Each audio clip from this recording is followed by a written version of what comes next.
Nama saya Muhammad Nasrul Amin Azam Muhammad Nasir, pengarah Muzium Adat Jabatan Muzium Malaysia, yang muzium ini berada di Jelebu, Negeri Sembilan. Muzium Adat ini merupakan satu-satunya muzium yang menghimpunkan semua adat di Malaysia.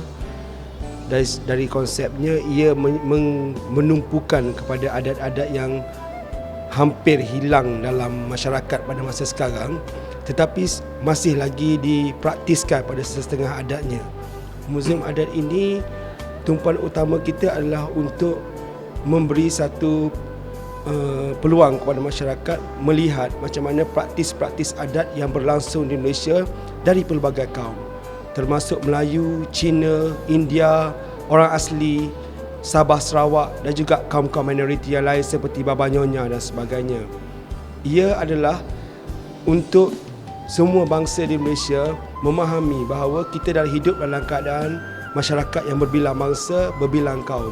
Jadi muzium ini memberi satu peluang kepada masyarakat mempelajari setiap adat yang ada dalam negara kita, dan apabila kita memahami setiap adat setiap bangsa dan juga setiap minoriti yang ada di negara kita, automatically kita akan dapat memahami perlakuan-perlakuan dan juga memupuk kesefahaman dan perpaduan di kalangan kaum.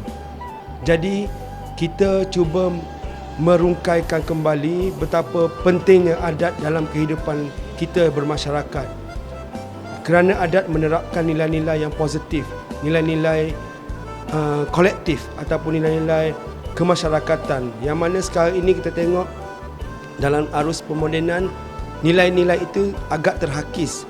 Tetapi dengan memaparkan hal-hal yang sebegini, insya-Allah masyarakat boleh melihat ataupun merenung kembali apa aspek positif di sebalik pameran ini. Jadi Muzium Adat, kita memiliki 4 galeri utama, yang mana pada tingkat pertama ataupun aras pertama kita menghimpunkan semua adat-adat kaum-kaum yang terbesar di Malaysia dari segi basic dia ataupun asas dia.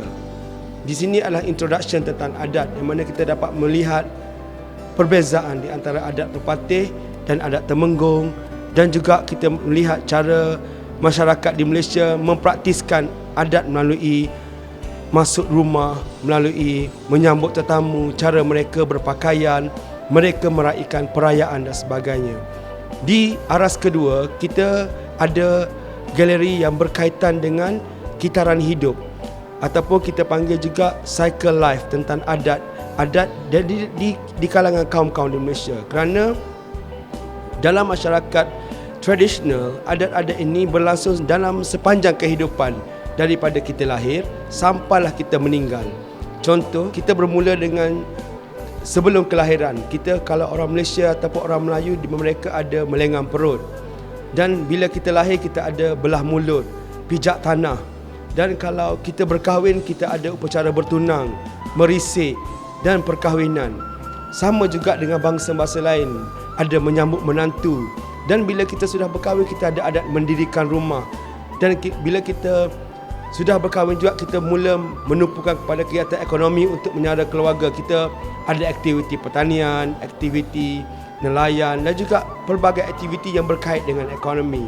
Dalam masa yang sama, kita juga ada kepercayaan tertentu berkait dengan perubatan. Contohnya, kita ada kepercayaan berkait dengan kosmologi melalui musikal. Kita ada berkait dengan kepercayaan hubungan dengan kematian. Itu adalah adat-adat yang kita akan tempuhi sepanjang kehidupan kita, daripada kita lahir sampailah kita sudah meninggalkan alam ini.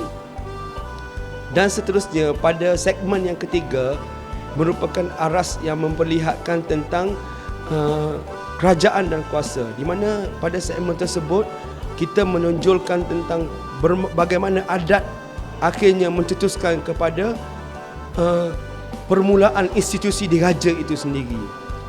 Dan kita lihat, kita telusuri melalui khazanah-khazanah manuskrip ataupun teks-teks awal masyarakat orang Melayu kita dalam sejarah Melayu, hikayat Hang Tuah, dan juga praktis-praktis adat tradisional akhirnya diterjemahkan melalui aspek perlembagaan. Yang mana kita tengok sistem beraja pada asalnya tidak ada di teksan ataupun tidak dibukukan. Akhirnya kita memperlihatkan dalam bentuk yang perlembagaan yang jelas. Pelantikan raja, pelantikan Datuk Undang, pelantikan pembesar dan sebagainya. Dan dalam masa yang sama kita memperlihatkan setiap negeri ada keunikan kuasa-kuasa kerajaan tertentu, adat-adat tertentu.